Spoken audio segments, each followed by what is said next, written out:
Welcome, wanderers of the night, to Petra's Dark and Dreamy, where shadows dance and dreams drift through the twilight.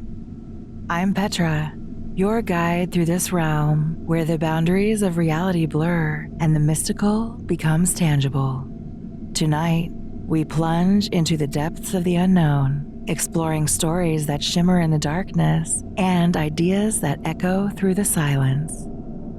So find a cozy nook, let the world outside fade away, and prepare to embark on a journey where the night is always young and the dreams are endlessly alluring. Are you ready to embrace the dark and the dreamy? Then let's begin. And remember to listen with the lights off. At the Mountains of Madness by H.P. Lovecraft. Chapter 8. Naturally, Danforth and I studied with especial interest and a peculiarly personal sense of awe everything pertaining to the immediate district in which we were. Of this local material, there was naturally a vast abundance, and on the tangled ground level of the city we were lucky enough to find a house of very late date, whose walls, though somewhat damaged by a neighboring rift, contained sculptures of decadent workmanship, carrying the story of the region much beyond the period of the Pliocene map whence we derived our last general glimpse of the pre-human world. This was the last place we examined in detail, since what we found there gave us a fresh immediate objective. Certainly, we were in one of the strangest, weirdest, and most terrible of all the corners of Earth's globe.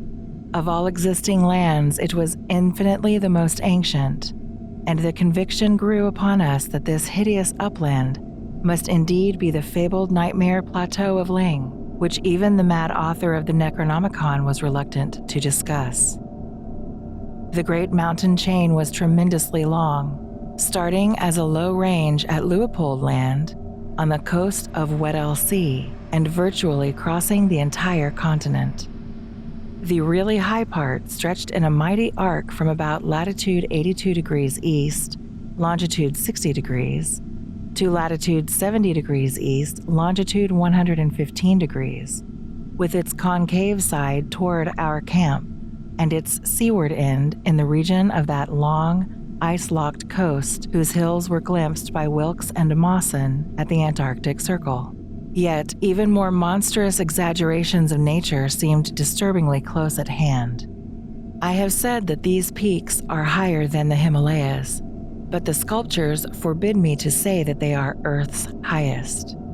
That grim honor is beyond doubt reserved for something which half the sculptures hesitated to record at all, whilst others approached it with obvious repugnance and trepidation. It seems that there was one part of the ancient land, the first part that ever rose from the waters after the earth had flung off the moon and the old ones had seeped down from the stars, which had come to be shunned as vaguely and namelessly evil.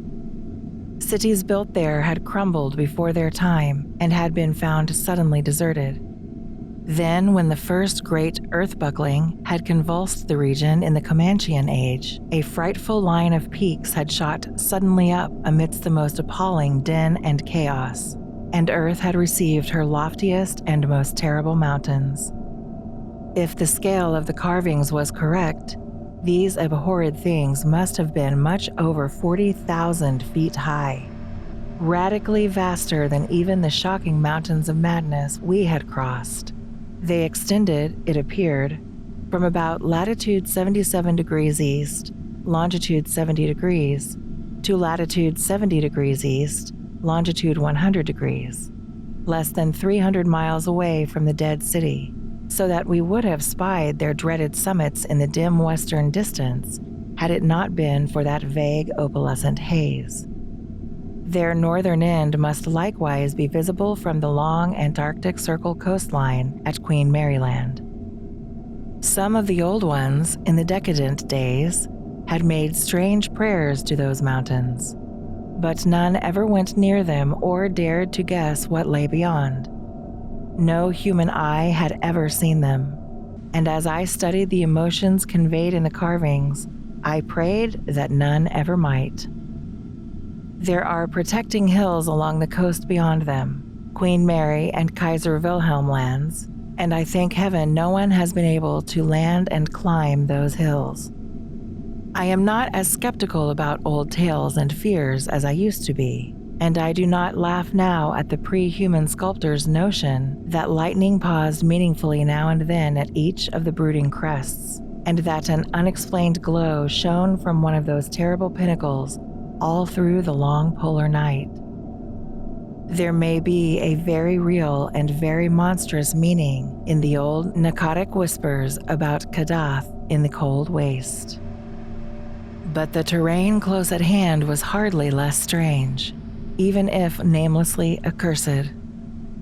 Soon after the founding of the city, the great mountain range became the seat of the principal temples, and many carvings shewed what grotesque and fantastic towers had pierced the sky, where now we saw only the curiously clinging cubes and ramparts.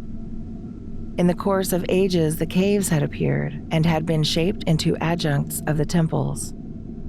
With the advance of still later epochs, all the limestone veins of the region were hollowed out by groundwaters, so that the mountains, the foothills, and the plains below them were a veritable network of connected caverns and galleries.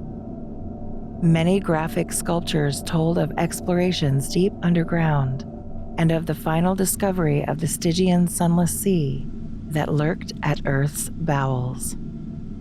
This vast, nighted gulf had undoubtedly been worn by the great river which flowed down from the nameless and horrible westward mountains, and which had formerly turned at the base of the Old One's range and flowed beside that chain into the Indian Ocean between Bud and Totten lands on Wilkes's coastline.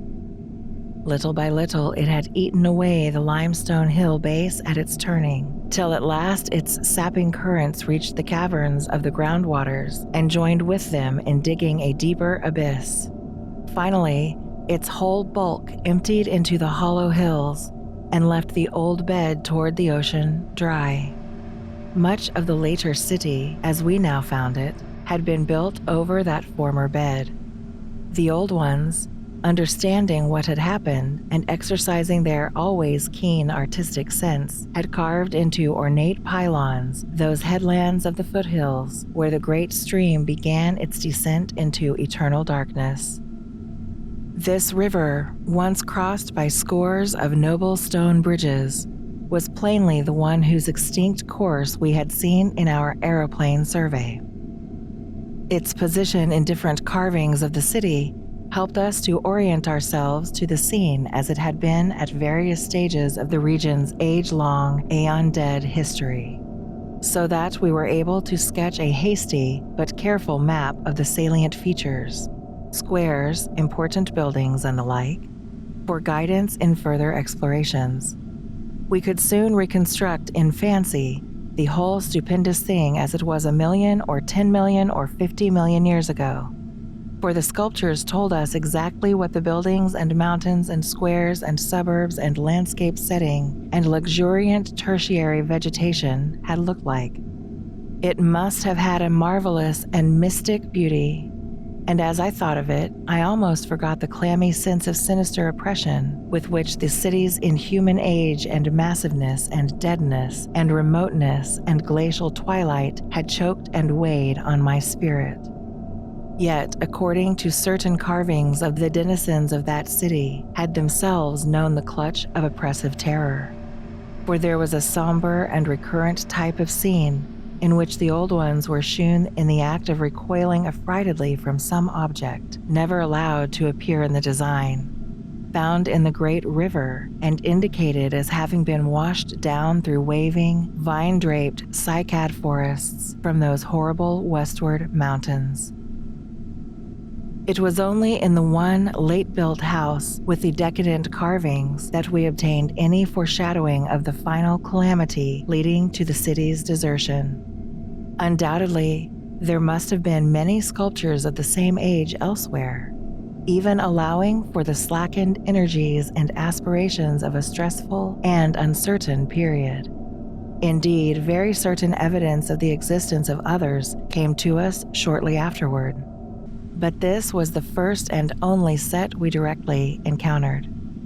We meant to look farther later on, but, as I have said, immediate conditions dictated another present objective.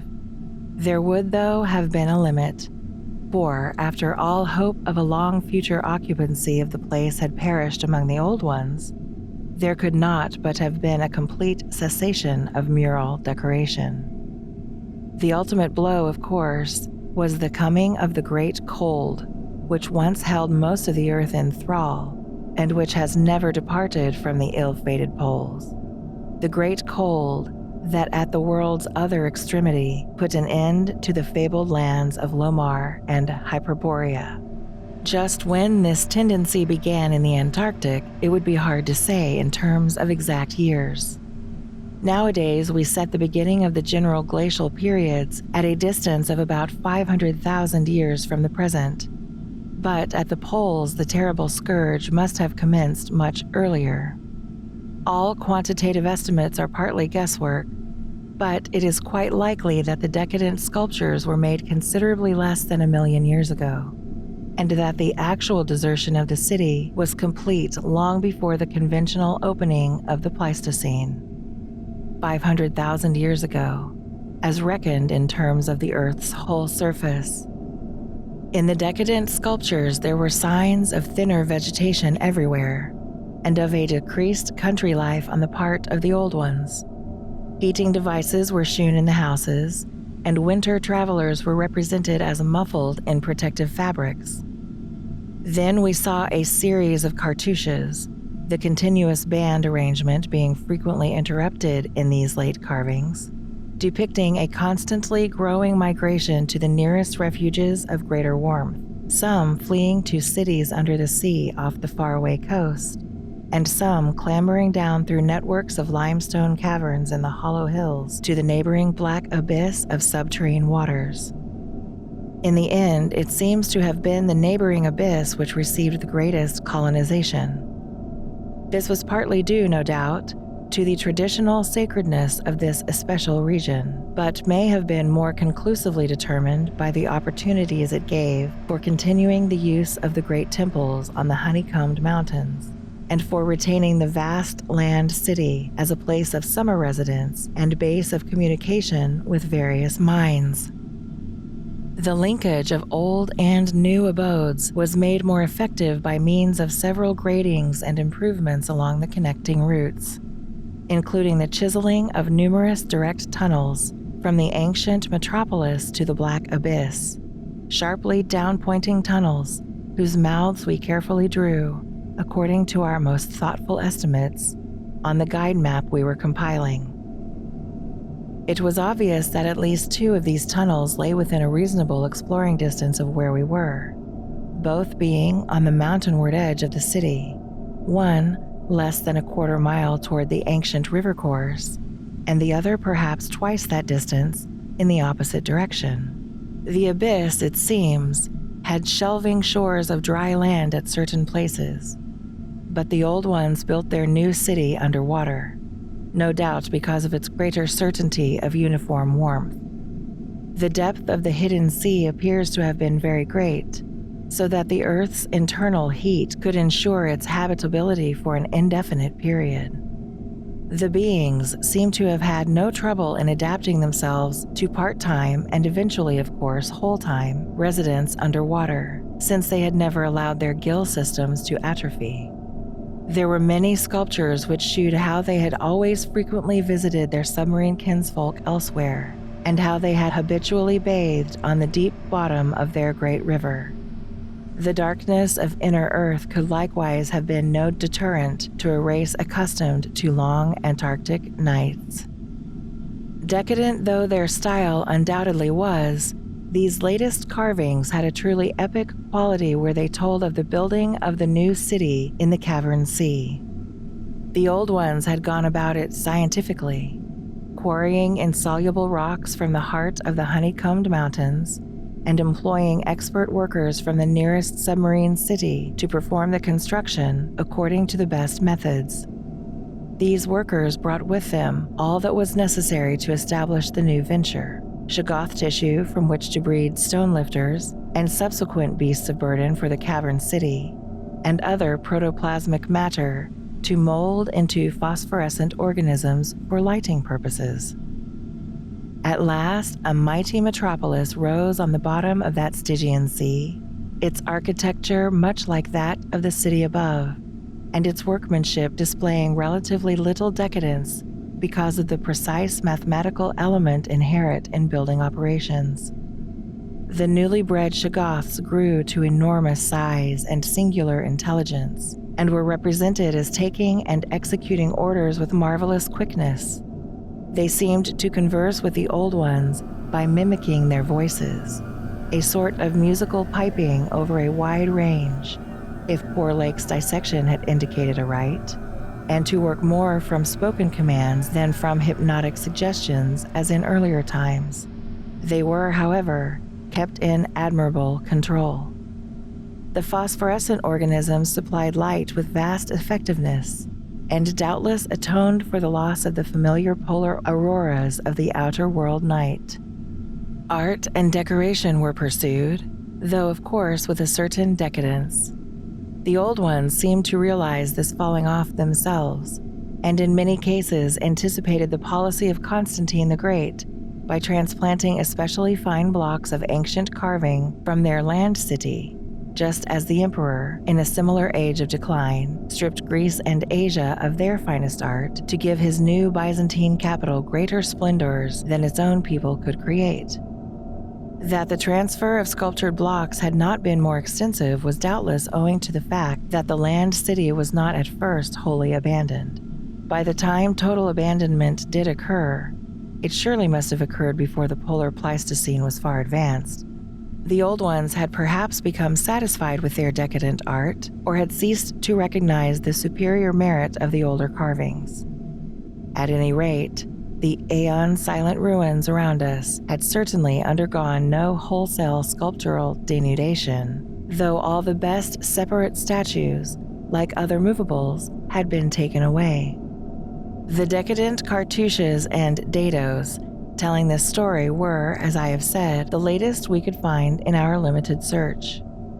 They left us with a picture of the old ones shuttling back and forth betwixt the land city in summer and the sea cavern city in winter, and sometimes trading with the sea-bottom cities off the Antarctic coast. By this time, the ultimate doom of the land city must have been recognized, for the sculptures shewed many signs of the cold's malign encroachments. Vegetation was declining, and the terrible snows of the winter no longer melted completely even in midsummer. The saurian livestock were nearly all dead, and the mammals were standing it none too well. To keep on with the work of the upper world, it had become necessary to adapt some of the amorphous and curiously cold-resistant Shoggoth to land life, a thing the old ones had formerly been reluctant to do. The great river was now lifeless, and the upper sea had lost most of its denizens, except the seals and whales. All the birds had flown away, save only the great, grotesque penguins.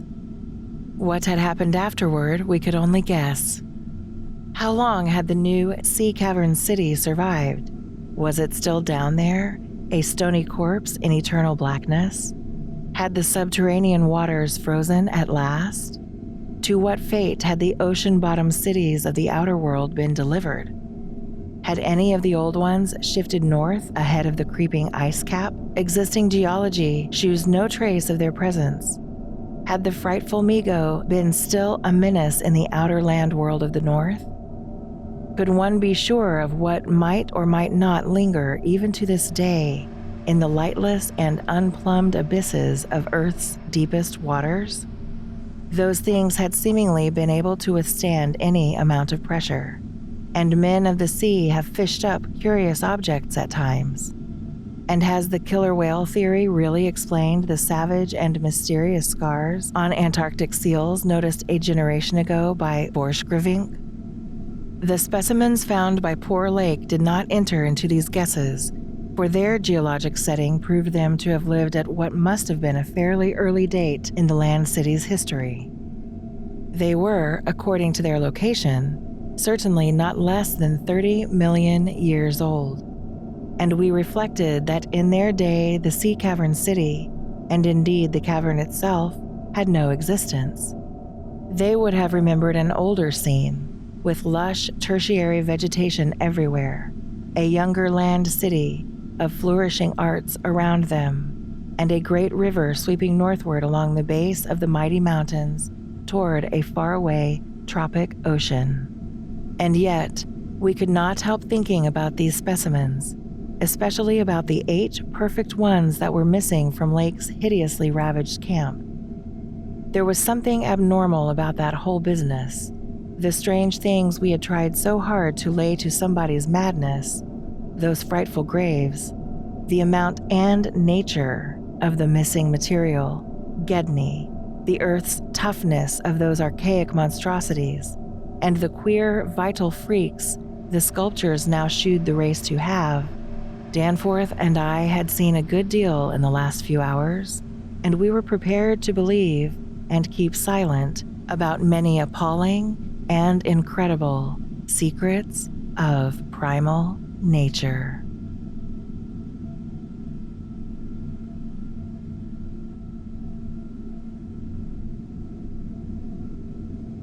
Thank you for joining me tonight on Petra's Dark and Dreamy. Be sure to like, follow, and subscribe to support the show. If you are one of the first 100 subscribers, you can request your favorite literature read by me, Petra. Also, please leave a review on your favorite podcast platform or on YouTube, wherever you happen to watch. See you next time.